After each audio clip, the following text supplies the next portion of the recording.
Corenza didn't know the warriors who rode into Thornhaven that night were hunting for a ghost.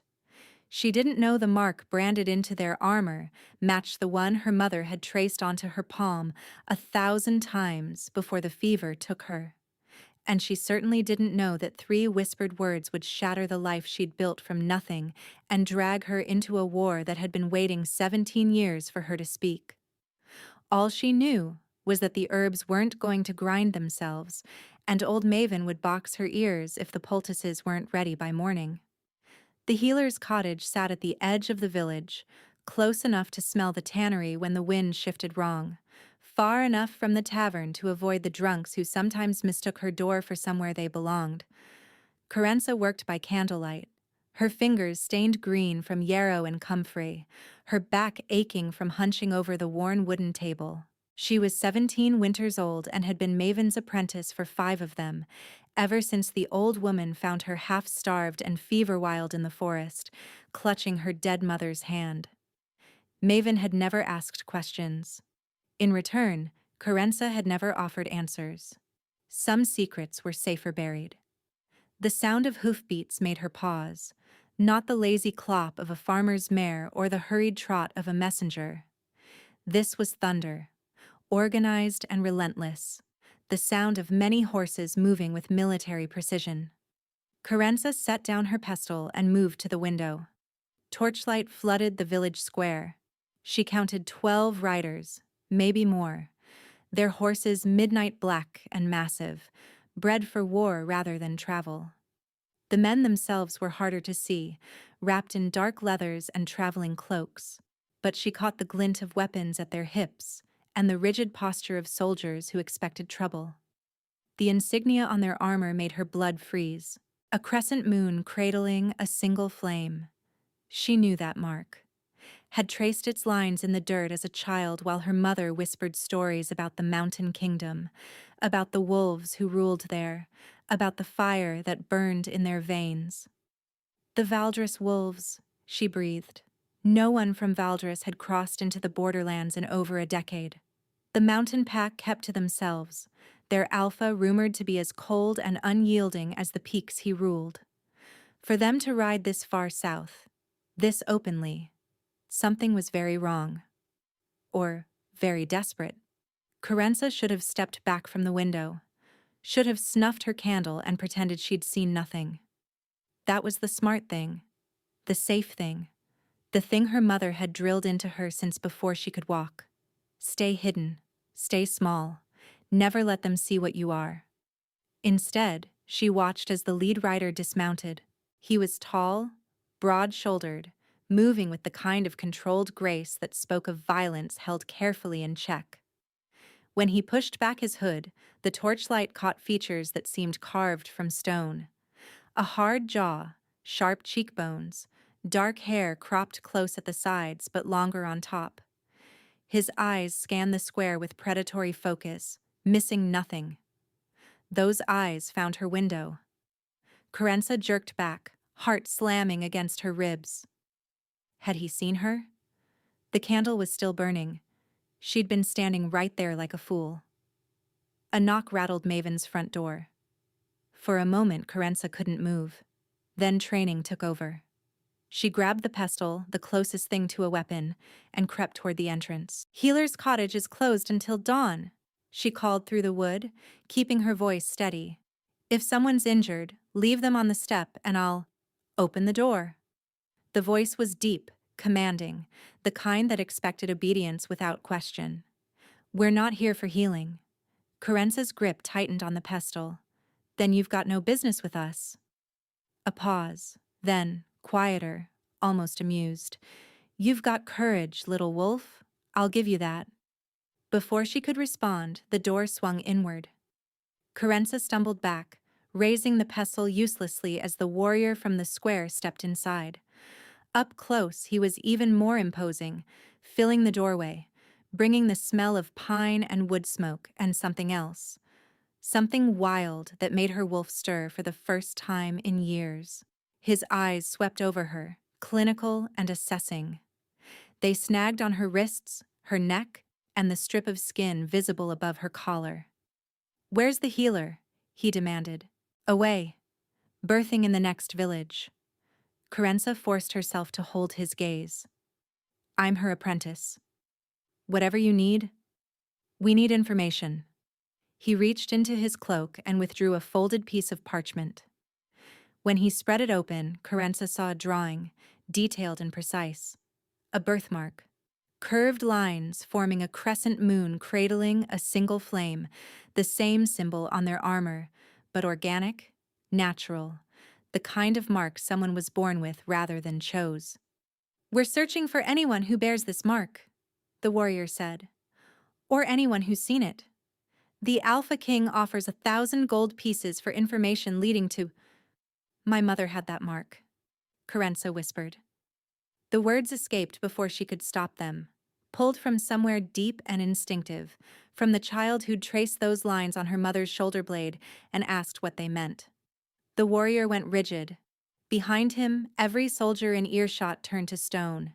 The silence was so complete Corenza could hear her own heartbeat, could hear the candle flame guttering in the sudden stillness. The warrior's eyes locked onto hers with an intensity that stole her breath. Say that again.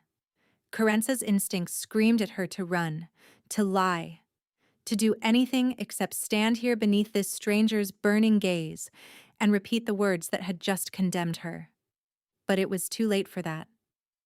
My mother, she said, her voice barely above a whisper. She had that mark. On her left shoulder blade. She said it was a birthright. The warrior moved so fast Corenza didn't have time to flinch. One moment he was an arm's length away. The next his hand was gripping her chin, tilting her face toward the candlelight. His touch was firm but not cruel, his calloused fingers surprisingly warm against her skin. Your mother's name, he demanded. Tell me her name. Lysara. The name felt strange on her tongue, sacred almost, a word she hadn't spoken aloud since the burial. Lysara of the Western Hollows. Something fractured behind the warrior's eyes. His grip loosened, and for one unguarded moment she saw it. Shock, disbelief, and beneath both, a desperate, aching hope that made him look almost human. Commander Varen. Another soldier appeared in the doorway, tension radiating from every line of his body. What's happening? The men are— Kale. The warrior, Varen, didn't look away from Corenza. Send word to the king. Tell him we found her. Found who? Varen released Corenza's chin and stepped back, composing himself with visible effort. Lysara's daughter. The soldier, Kale, sucked in a sharp breath. That's impossible.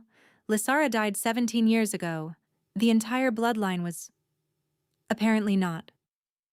Varen's gaze swept over Corenza again, but differently now, like he was seeing her for the first time. Look at her eyes, Kale. Tell me those aren't Lysara's eyes. Corenza's stomach dropped. How do you know my mother's eyes? Because every wolf in Valdris knows them. Varen's voice was rough. Lysara wasn't just some woman from the Western Hollows. Little Wolf. She was the last daughter of the Luna line, the king's betrothed. And when she vanished the night before their bonding ceremony, she took the only hope of breaking the curse with her. The room tilted. Corenza reached for the table, steadying herself. You're lying. I have no reason to lie to you. My mother was a healer, a refugee. She fled the northern wars and— She fled because she was hunted. Varen's jaw tightened. The Luna bloodline carries a gift, one that certain packs would kill to possess or destroy. Lysara ran to protect herself. And apparently, his eyes dropped to Corenza's shoulder. To protect you. Corenza's hand flew to her left shoulder blade, pressing against the fabric of her dress. Against the mark she'd hidden her entire life, the one her mother had made her swear never to reveal. They'll come for you if they know. Promise me, little one. Promise me you'll stay hidden. Show me. Varen said quietly. No, I'm not asking to hurt you. I'm asking because if you carry the mark, you're the answer to 17 years of searching. The key to saving my people from a curse that's been slowly killing us. And if I don't have it? Then I apologize for the intrusion and we ride on. He held her gaze. But you do have it. I can see it in your face. You've been hiding your whole life, haven't you? Always feeling different. Always knowing you didn't belong here. Always. Stop. Corenza's voice cracked. Just stop. Varen fell silent. The cottage felt too small. The walls pressing in. The air thick with secrets she'd spent 17 years burying. Her mother's whispered warnings. The strange dreams that had plagued her since childhood. The way her wolf had always felt muted, caged, like it was waiting for something she couldn't name. If I show you, she said slowly, what happens to me? You come with us to Valdris. You meet the king. And if the mark is true, you'll have a choice to make about whether to help us. And if I refuse? Something flickered across Varen's face. Then you refuse. I won't drag you to the mountains in chains. But Corenza. He used her name for the first time, and the sound of it in his voice made her wolf lift its head. Your mother didn't run to protect herself. She ran to protect the bloodline. To protect you. If she knew her people were dying, do you really think she'd want you to turn away? The words struck deep. Finding wounds Corenza had thought scarred over. She thought of her mother's final days, the fever burning through her, the way she'd gripped Corenza's hand and whispered apologies for things that made no sense. I'm sorry I couldn't take you home. I'm sorry I couldn't give you the life you deserved. Find them someday, little one. When it's safe. Find them and tell them Lysara never stopped loving them. Corenza turned around. With trembling fingers, she unlaced the back of her dress just enough to bare her left shoulder blade. Behind her, Varen inhaled sharply. It's true, Kale breathed from the doorway. Luna's mercy, it's actually true. The mark burned against Corenza's skin like it knew it had finally been seen. And somewhere deep inside her, the wolf she'd spent her whole life caging began to howl. They rode before dawn. Corenza had 2 hours to pack her life into a saddlebag. Her mother's comb, a book of pressed herbs, the worn blanket that still smelled faintly of home. Maven would return to find only a note and a purse of gold coins Varen had pressed into Corenza's hands over her protests. For the healer. For taking care of what we lost. The journey north took 4 days. Varen kept her close, always within arm's reach. Though whether for protection or surveillance, Corenza couldn't tell.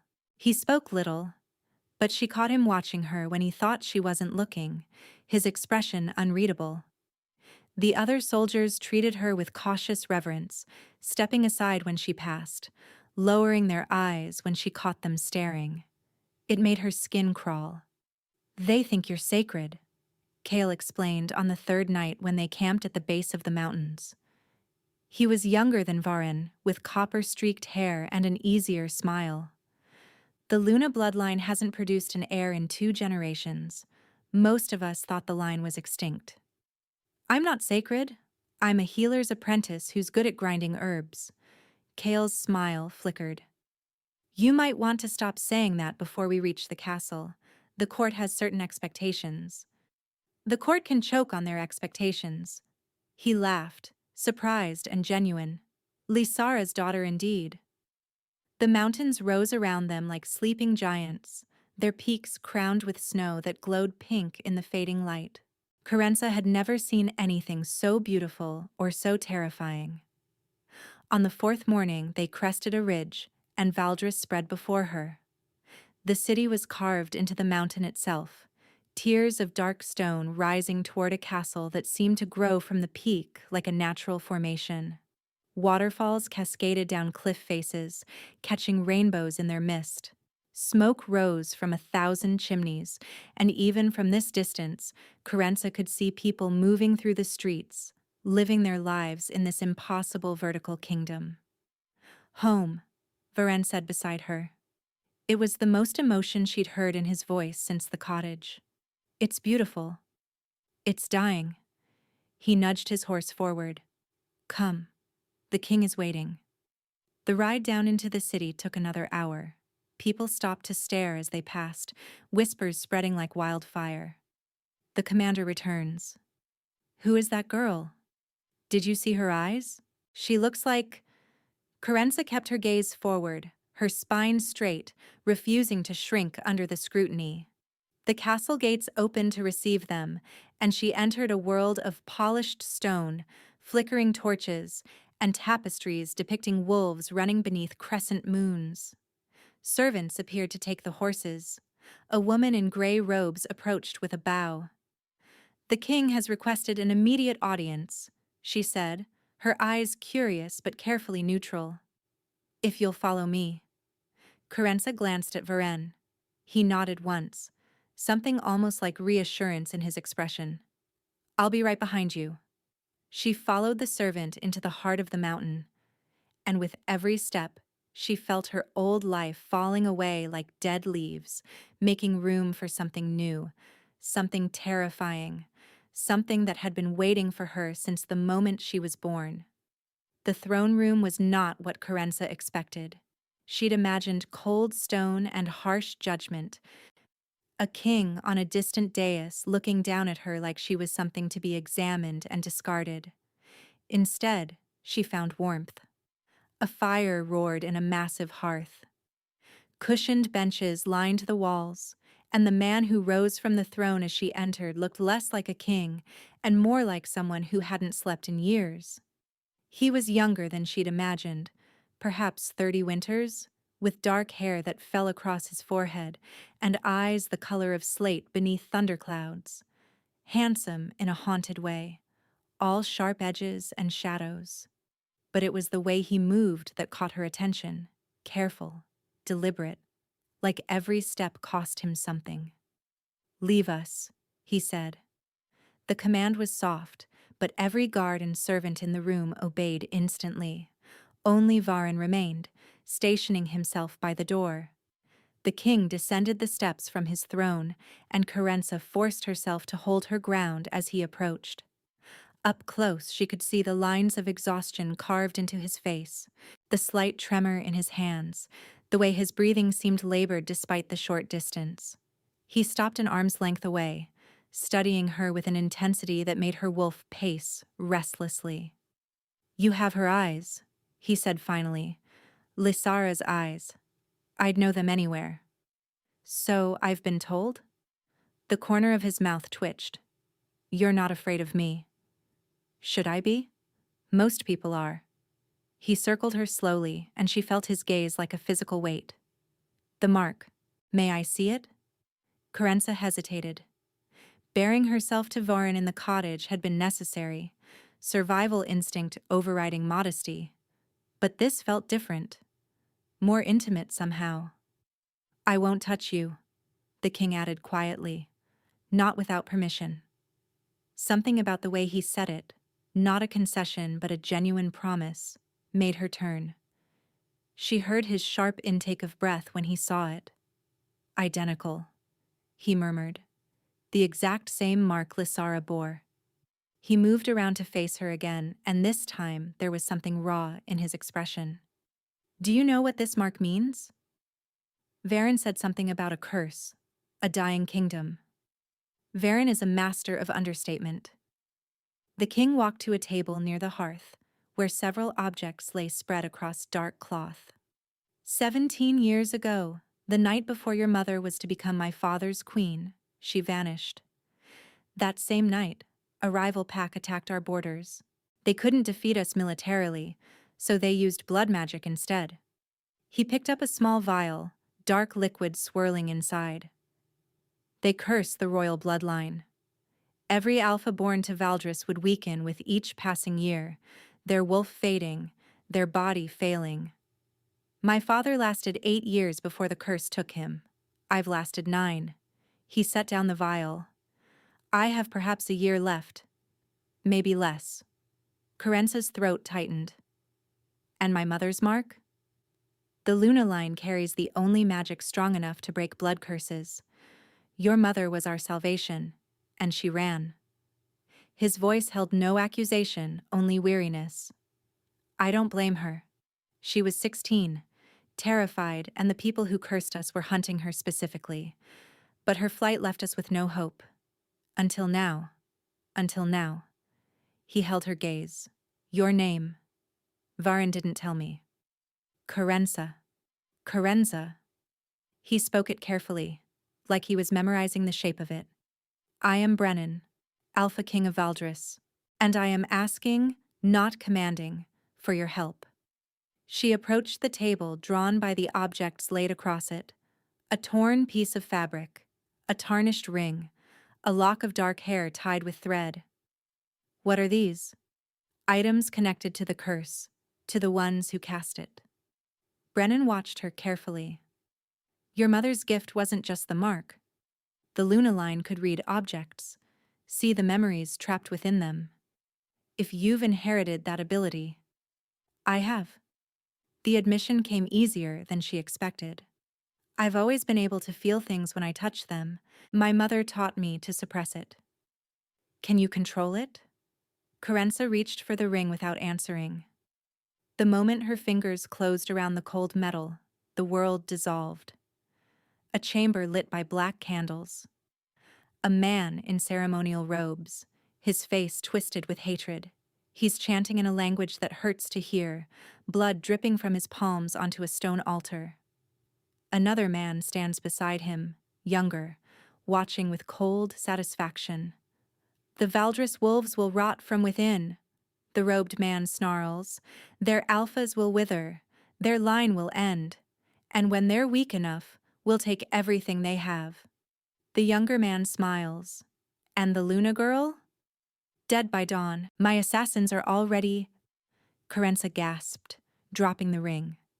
Her knees buckled, but strong hands caught her before she hit the floor. Brennan. His arms were around her, steadying her, and despite his earlier promise not to touch her, she found herself grateful for the contact.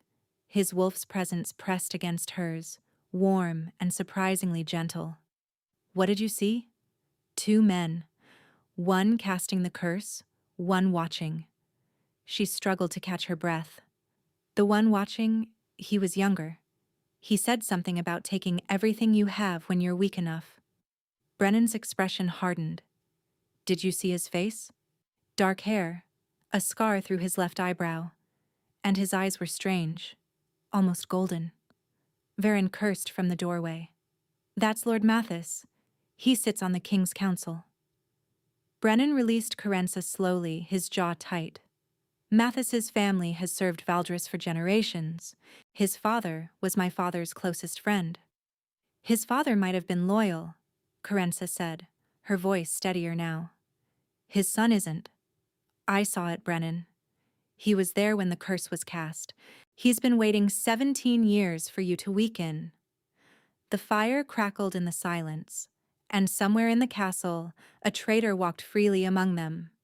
The next 3 days blurred together. Corenza read object after object, each vision draining her further but revealing more pieces of the puzzle. The curse had been cast by a blood mage named Corvin, long dead now, but his work lived on through anchors hidden throughout Valdris. Destroy the anchors, and the curse would break, but finding them required following a trail of memories that left Corenza shaking and hollow. Brennan was always there. He caught her when she stumbled, brought her water when her hands trembled too badly to hold a cup, gave her space when the visions overwhelmed her. He never pushed, never demanded more than she could give. And slowly, despite every wall she'd built, Corenza found herself trusting him. You should rest, he said on the third evening, finding her in the library where she'd gone to escape the pitying looks of servants. You've given us more in 3 days than 17 years of searching uncovered. I'm fine. You're exhausted. He settled into the chair across from her, firelight catching the hollows beneath his eyes. I know what it looks like when someone's running on fumes, Corenza. I see it in my mirror every morning. She looked at him properly then, past the crown and the title, and saw the truth of what the curse was doing to him. The slight tremor in his hands, the way he held himself carefully, conserving energy, the shadows that seemed to grow darker each day. "How long do you really have?" she asked quietly. Brennan was silent for a moment. "The healers say a year. I think they're being optimistic. And if we break the curse? Then I might live to see 35. His smile was crooked, self-deprecating. "Ambitious, I know. That's not funny." "It's a little funny." He leaned back, studying her. "You're different than I expected." "What did you expect?" "I don't know. Someone softer, maybe. Someone who'd flinch at the weight of all this." His gaze held hers. "Instead, I got a woman who argues with commanders, insults courtly expectations, and reads cursed objects like she's daring them to break her."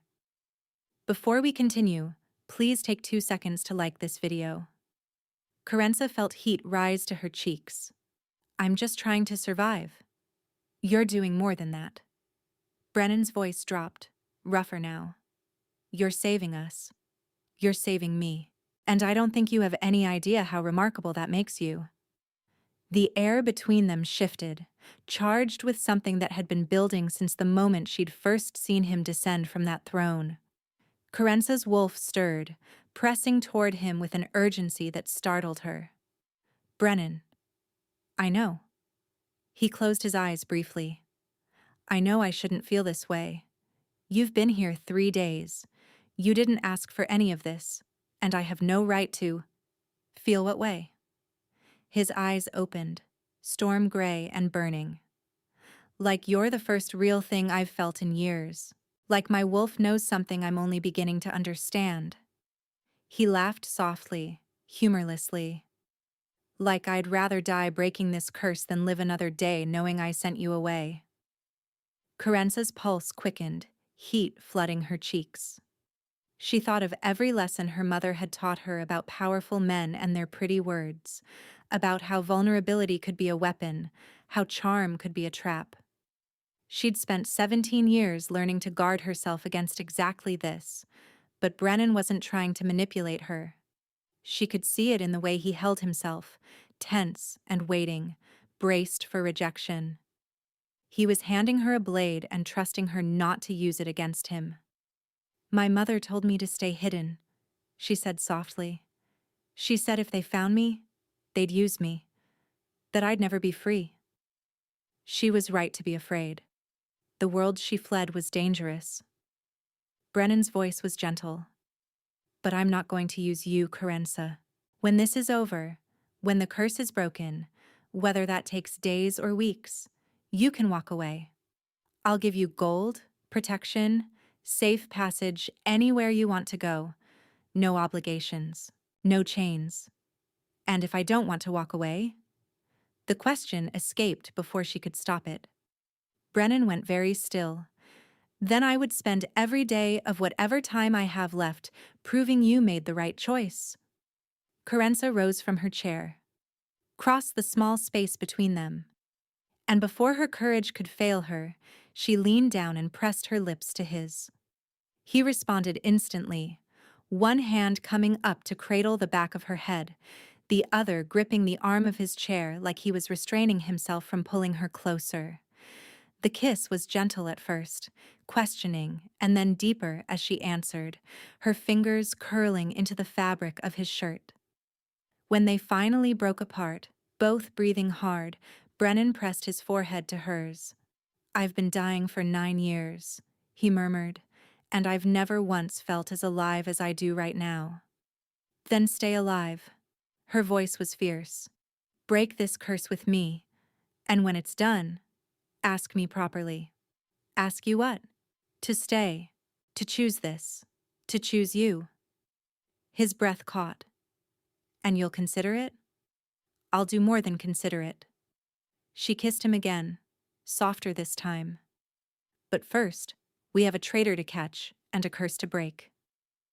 Brennan's laugh was rough with emotion. Always the practical one. "Someone has to be." His thumb traced her cheekbone, reverent and wondering. "You're going to destroy me, Corenza of the Luna line, and I'm going to let you. Lord Mathis made his move on the 5th night. Corenza had spent the day reading the remaining objects, saving the most difficult for last. She was reading the final object, a fragment of the original curse tablet, when the vision hit her harder than any before. Mathis in the castle corridors, speaking to a servant in hushed tones. The girl has seen too much. She knows about my family's involvement. She has to be eliminated before she reveals more. And the king? The king is dying anyway. Once the Luna Witch is dead, he'll have no hope left. Despair will finish what the curse started. Mathis smiles coldly. Tonight, the poison is already in her evening tea. By morning, this will all be over. Corenza tore herself from the vision with a gasp, knocking the tablet from the table. Her hands were shaking, her heart racing, and her wolf howling in warning. Brennan! He was beside her in an instant, concern carved into every line of his face. What is it? What did you see? Mathis knows. He knows I've uncovered his involvement. She gripped his arms, her fingers digging in. He's going to poison me tonight. He said the poison is already in my tea. Brennan's expression went cold and lethal in a way she'd never seen before. Varen! The commander appeared at the door immediately. My king? Find Lord Mathis, bring him to me in chains, and have every servant who's been near Corenza's chambers detained for questioning. At once. Varen disappeared. Brennan turned back to her, his hands framing her face. You're not drinking anything that doesn't come directly from my hand. You're not leaving my sight. Do you understand? Brennan, think about this. Corenza's mind was racing despite her fear. If you arrest Mathis now, you have my word against his. A borderland healer's apprentice accusing a high lord of treason. Half your council probably already thinks I've bewitched you. I don't care what they think. You should. You're their king. She forced herself to breathe, to think. We need to catch him in the act. Let him believe his plan is working. Draw him out and get him to confess where his allies are, where the curse anchors are hidden. You want to use yourself as bait. His voice was flat with controlled fury. I want to end this. All of it. Tonight. And if something goes wrong, if the poison reaches you before we can stop it, then you'll save me. She held his gaze. I trust you, Brennan. Something cracked behind his eyes.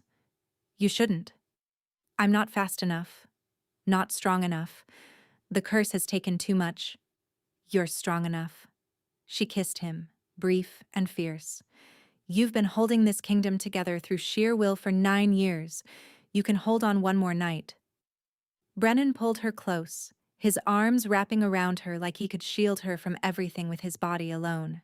If he hurts you, I'll tear him apart with my bare hands. Curse or no curse, dying or not, I will end him. I know you will. That's why I'm not afraid. The lie tasted bitter on her tongue. She was terrified. But she was also her mother's daughter, and Lysara had faced worse than poison to protect the people she loved. I understand now, Mama, she thought. Why you ran. Why you hid. You weren't a coward. You were buying time for something worth fighting for. They planned quickly.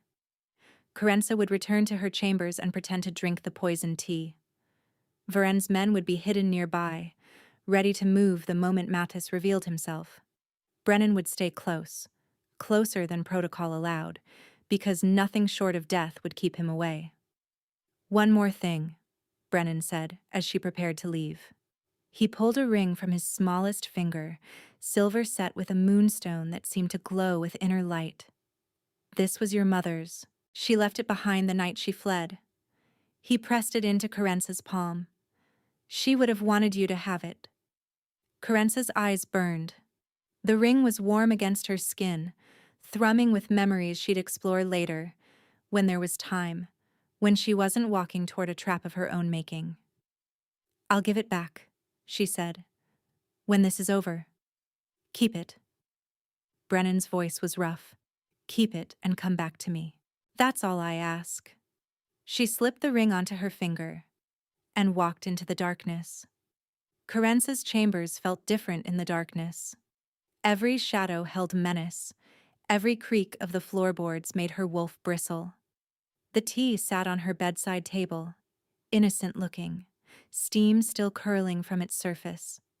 She'd watched the servant pour it, had seen the slight tremble in the girl's hands, the way her eyes had darted to the door. Now she sat on the edge of her bed, the cup cradled in her palms, and waited. The door opened without a knock. Lord Mathis entered like he owned the castle, his golden eyes sweeping the room before settling on her with cold satisfaction. He was tall, sharp-featured, with the scar through his eyebrow that she'd seen in her vision.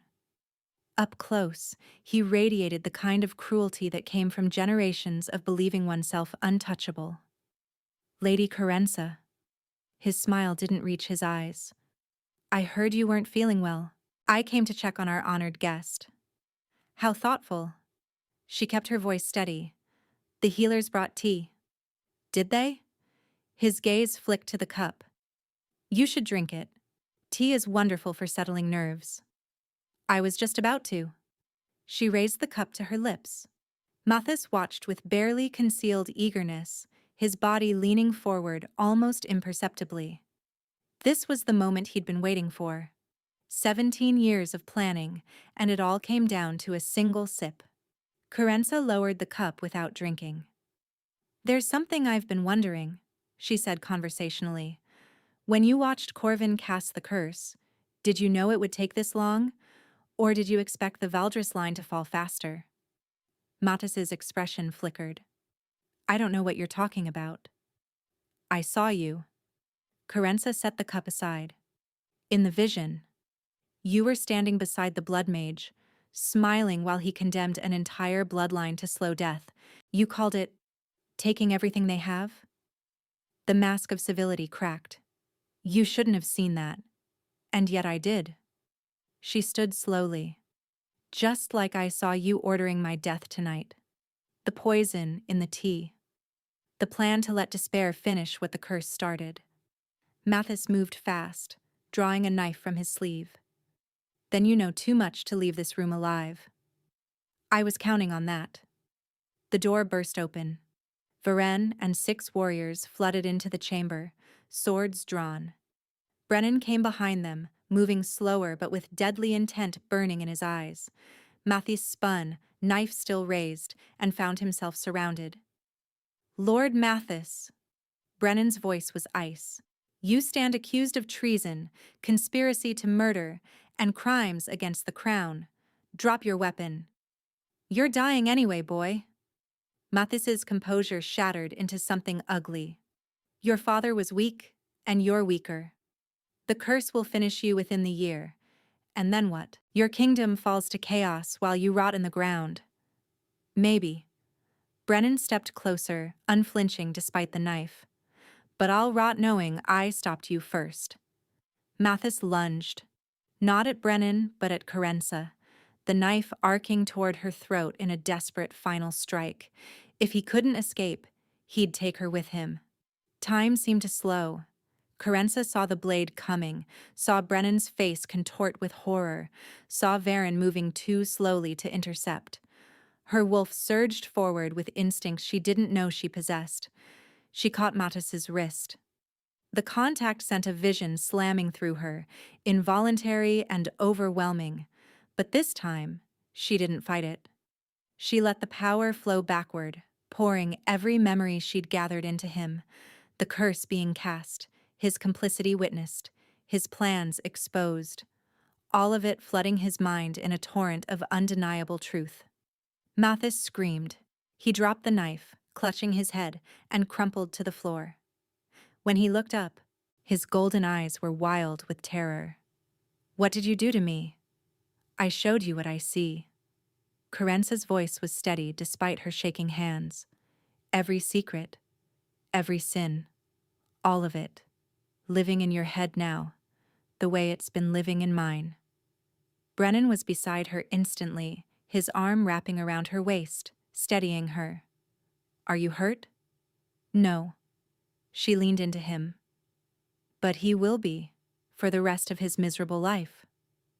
Varin hauled Matis to his feet. Where are the curse anchors? Tell us, and the king might show mercy. Mathis laughed, broken and bitter. You think I'm the only one? My family has been working toward this for generations. Even if you break the curse, there are others who will...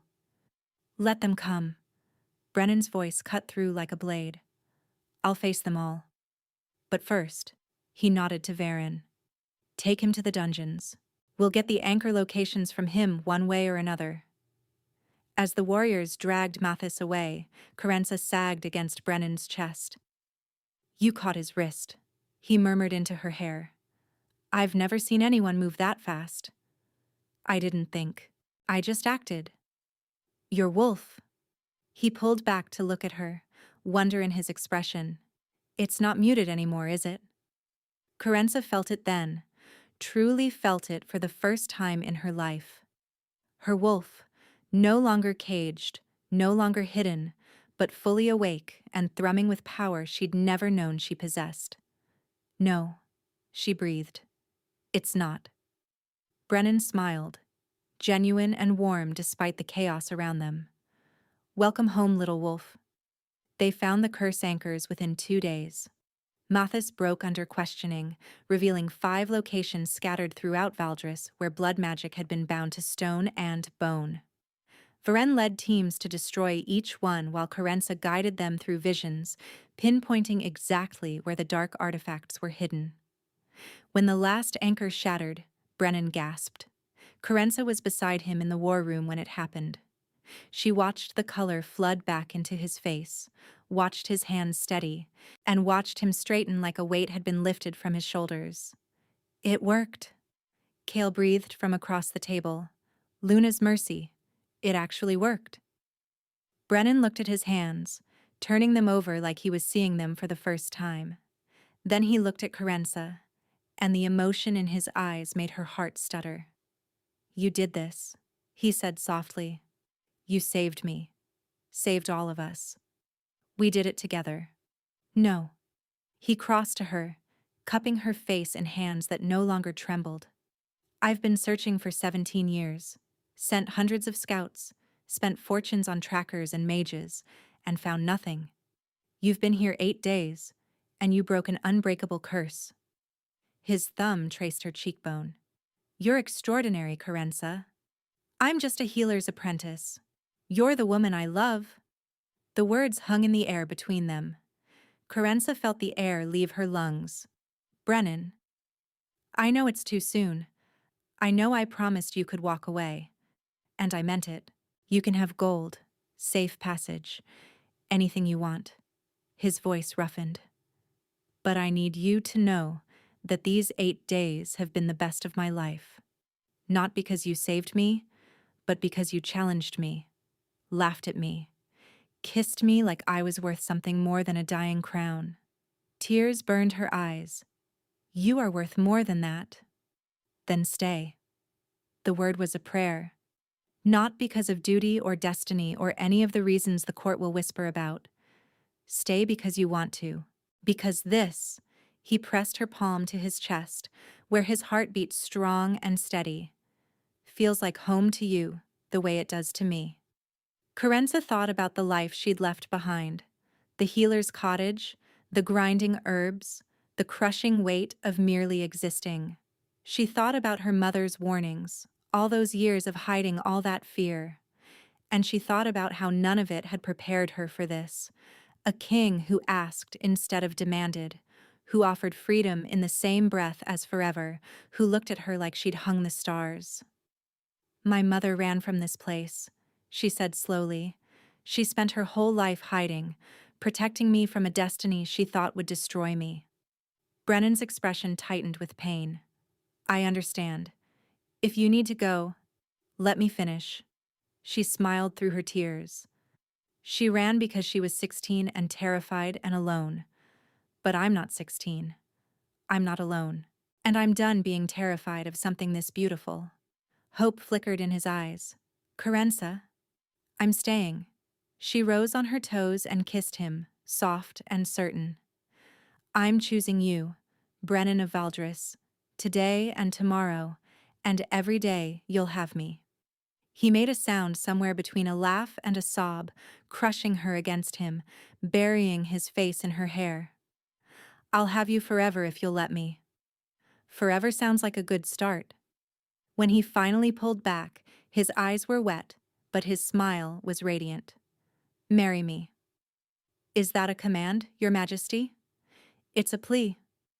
He dropped to one knee right there in the war room, surrounded by maps and candles and the remnants of a broken curse. Corenza, daughter of Lissara, will you be my queen? My partner? My mate? She looked down at this man who had every reason to be hard and cold, who had watched his family die and his body fail and his kingdom suffer, and who somehow still knew how to hope. Yes. The word came out fierce. Yes to all of it. Brennan surged to his feet and kissed her breathless, lifting her off the ground, spinning her in a circle while she laughed against his mouth. From the doorway, Varn's voice drifted in. Should I inform the council, or would you like a moment? Give us an hour, Brennan called back without breaking the kiss. Maybe two. Corenza heard Cale's delighted whoop somewhere in the corridor. And wrapped in Brennan's arms, her wolf singing in harmony with his, she finally understood what her mother had been protecting all along. Not a curse, not a burden.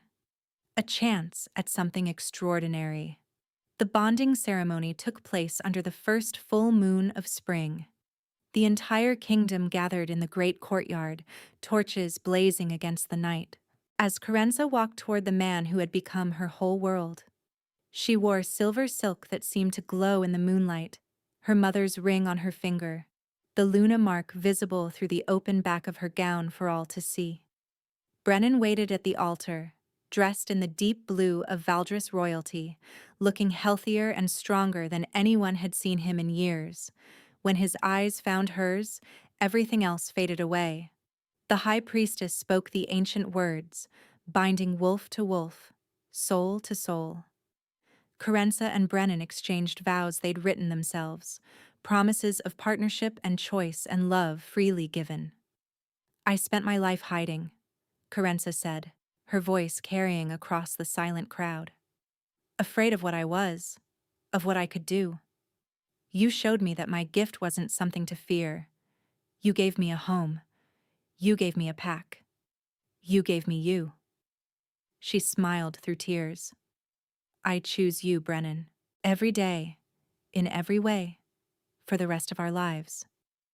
Brennan's voice was rough with emotion. I was dying when you found me, not just from the curse, but from years of carrying a weight I thought I'd bear alone. You didn't just save my life, Corenza. You reminded me it was worth living. He took her hands. I choose you, not as my salvation or my healer, but as my equal, my partner, my heart. When they kissed, the crowd erupted in cheers. The celebration lasted until dawn. There was music and dancing and enough wine to fill the mountain rivers. Cale gave a toast so heartfelt that even Varen wiped his eyes. And through it all, Brennan kept Corenza close, his hand in hers, his wolf pressed warmly against her own.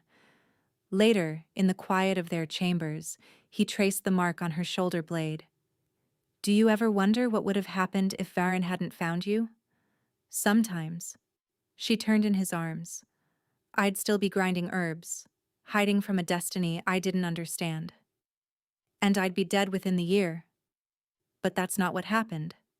She kissed the corner of his mouth.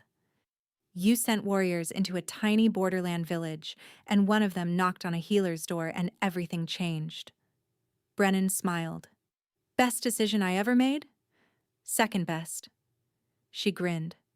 The first was not running when I admitted my mother had that mark. He laughed, pulling her closer. The warriors went silent because they knew. Even then, they knew you were the answer to everything. Corenza thought about her mother, about the years of fear and hiding, about the stories whispered in the dark. Lysara had run to protect her daughter from a world she thought would consume her, but she'd also left clues, pressed herbs, whispered truths, a mark that refused to stay hidden forever. You wanted me to find them, Mama, she thought, when I was ready, when I was strong enough. You knew I'd come home. Outside, the sun rose over the mountains, painting the sky in shades of gold and rose. A new day, a new beginning. Corenza pressed closer to her mate, her king, her home. I whispered 3 words in a healer's cottage, she murmured against his chest, and ended up with forever.